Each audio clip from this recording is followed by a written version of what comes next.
My great-great-grandmother, Virginia Sanderson Adams, passed away a few weeks ago at the age of 111.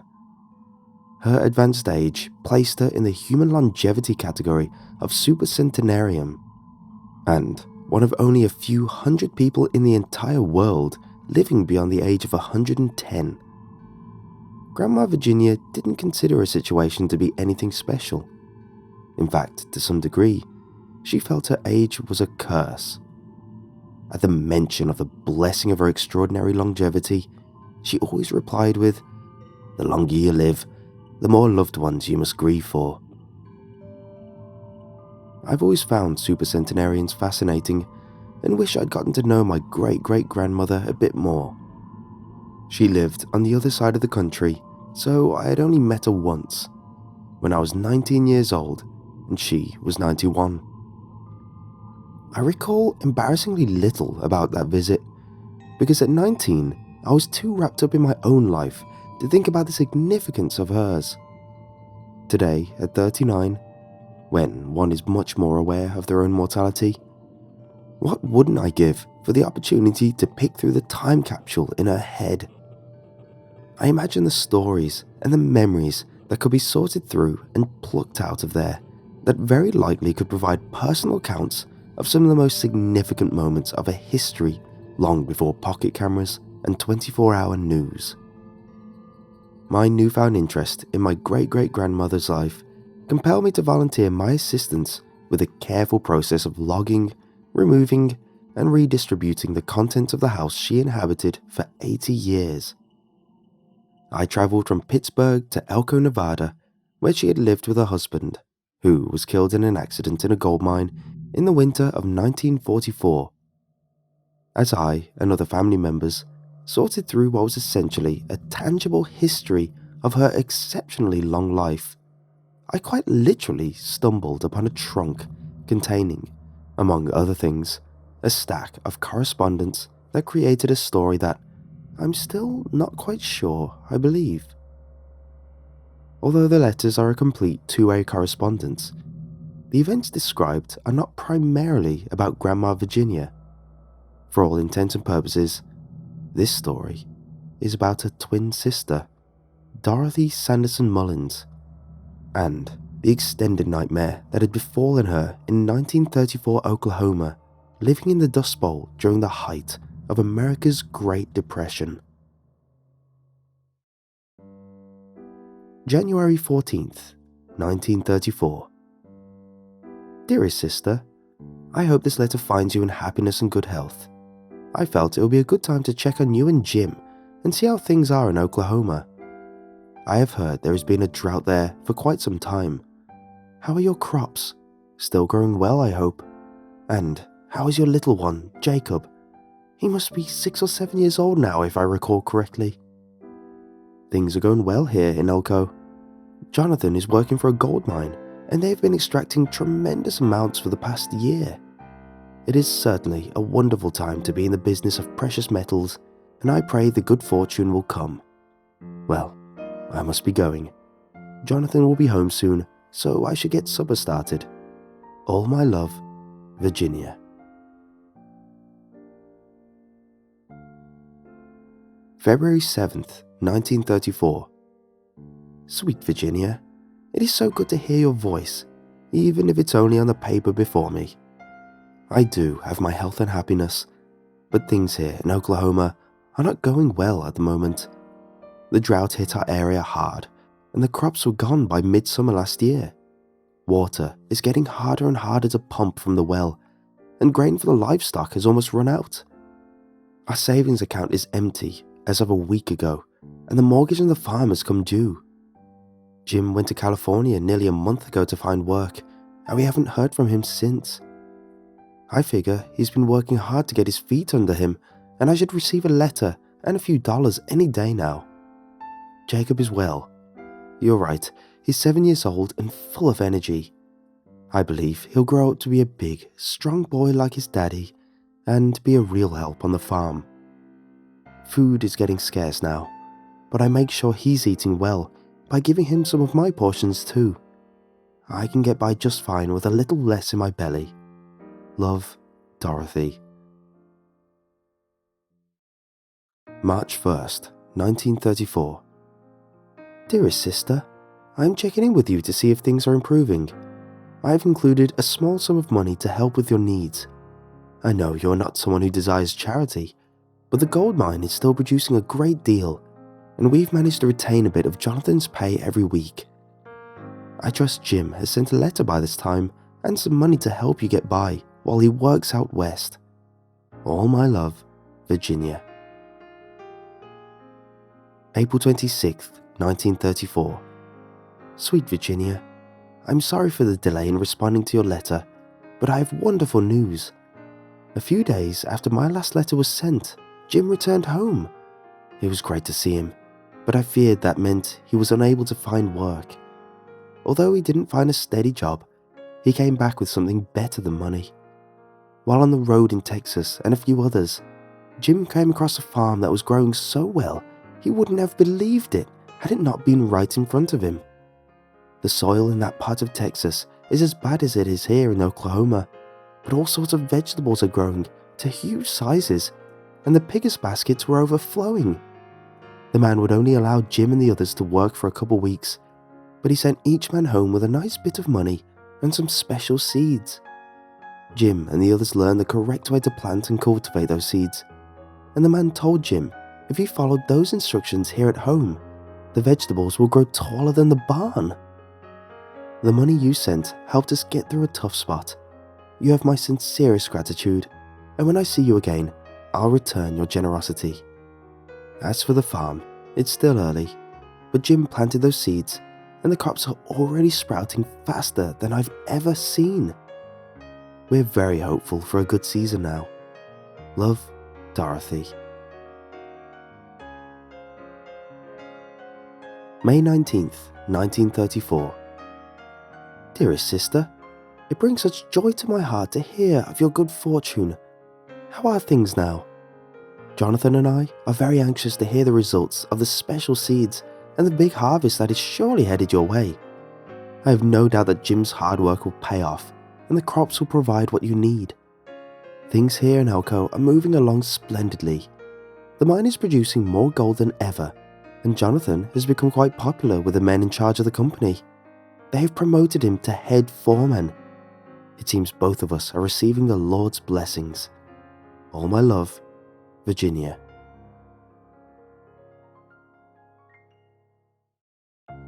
June 11th, 1934. Sweet Virginia, I'm so glad to hear of Jonathan's success at the mine. Jobs are so difficult to get these days, so the two of you are blessed beyond measure. The farm is alive and well with nature's bounty. The crops have exploded beyond belief, and we're already selling bushels and bushels at the market. Things are going so well that Jim has been able to hire a few friends and neighbors to help out. He needs the help pretty bad. The poor man has been so very tired recently. His walks have slowed some, and he carries himself like an old man at times. I told him once we get the crops under control, he needs to take some time off. He agreed, and we left it at that. He does still have his appetite though, and even seems to be eating nearly 2 or 3 times his normal portions. I suppose even at 27, he's still a growing boy. We shared some seeds from the new crops, but they just don't seem to sprout for any of the neighbouring farms. It's such a sad thing to see. Some of the fellas asked him for the location of the man with the farm in Texas so they can go get the special seeds for themselves, but Jim wouldn't tell them. He said we would share as much of our crops as they needed, and it would be best not to go to Texas. The men didn't agree and were pretty angry when they left. I asked him about it when he came into the house and got short with me and said not to speak of it again. My sweet husband has never spoken to me like that, but I respect his wishes about it. As I said before though, he seems so tired and worn down, and he's got a cut on his forearm that won't seem to heal. I dress it as best I can, but the next day it looks like a fresh wound again. A few days ago, I went to the barn to fetch my dear Jim and found him bent over in the back corner, holding his arm with blood dripping to the ground. I interrupted him and asked what he was doing back there. He said he had bumped that cut into a bale of hay and opened it back up. He asked me not to come in the barn anymore because the roof needs some repairs and it's not safe right now. It looked fine to me, but I'm sure he's right. I do hope Jim can heal up and regain some energy soon. Jacob's 8th birthday is in a few days, and I have a special cake planned. Well, I must be going. I need to get Jacob his bath ready. Love, Dorothy. June 9th, 1934. Dearest sister, Jonathan and I are happy beyond words to hear of the successes of your farm. The Lord's blessings are shining brightly in Oklahoma. I hope that Jim has managed to get a few days off since you last wrote me, and I hope the cut in his arm has healed properly. It is a dangerous thing to have a wound exposed for so long. Jonathan and I have discussed coming for a visit. Work at the mine has slowed a bit, and after all his hard work, Jonathan is due for a bit of time away. Please let me know when it would be a good time for a visit, and we will make our travel arrangements. I'm very much looking forward to wrapping my arms around my beautiful sister for the first time in ages. Please offer Jacob my belated birthday wishes. All my love, Virginia. August 28th, 1934. Dearest sister, I've yet to receive a response to my last letter, and Jonathan and I are concerned for the well-being of your family. We know you are most likely overwhelmed with the success of the farm, but please send a little note soon to put our worried minds at ease.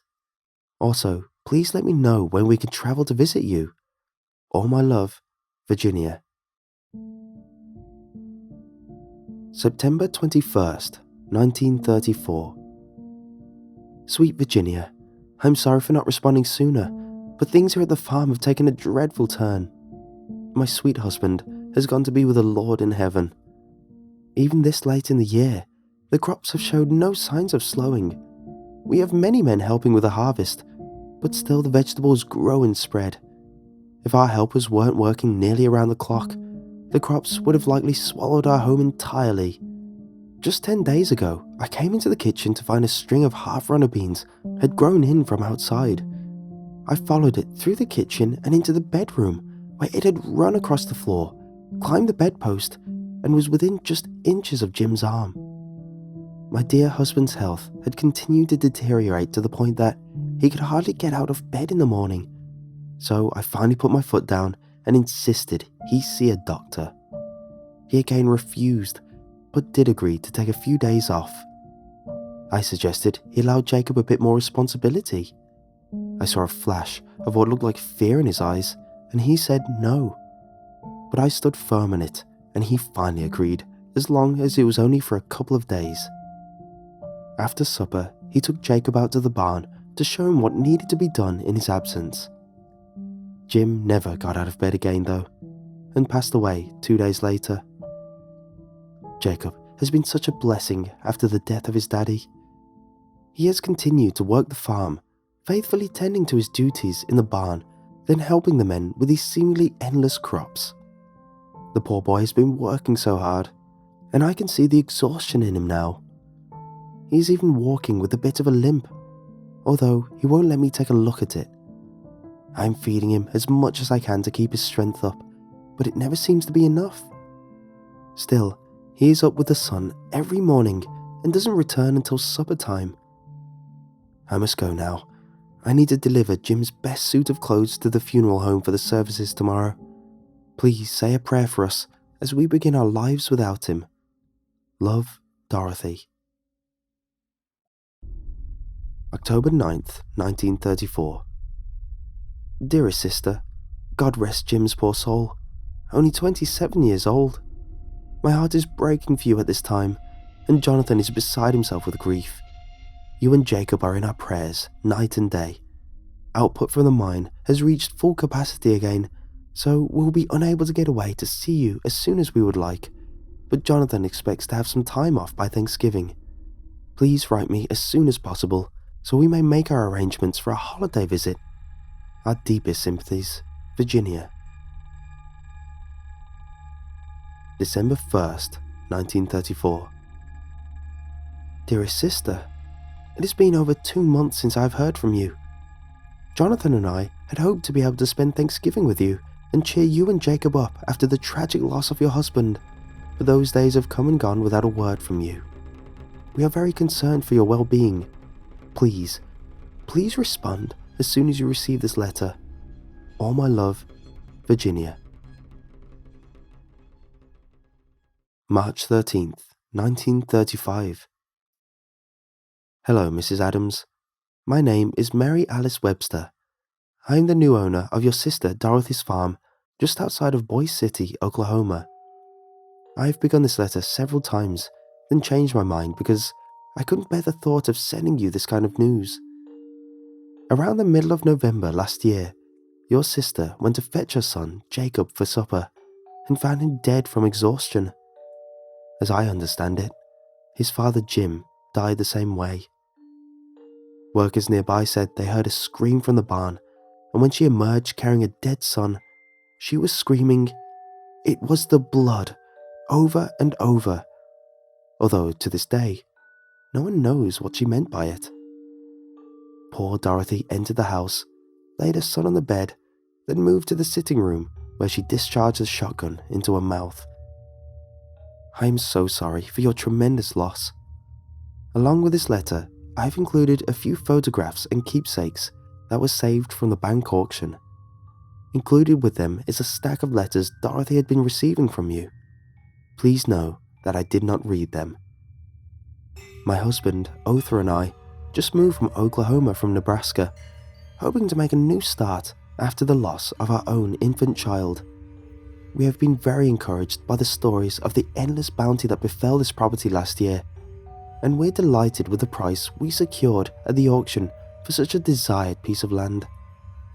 Otha has been quite optimistic about this growing season and was over the moon when he found a small envelope filled with seeds tucked beneath a peculiar looking root in the back of the barn.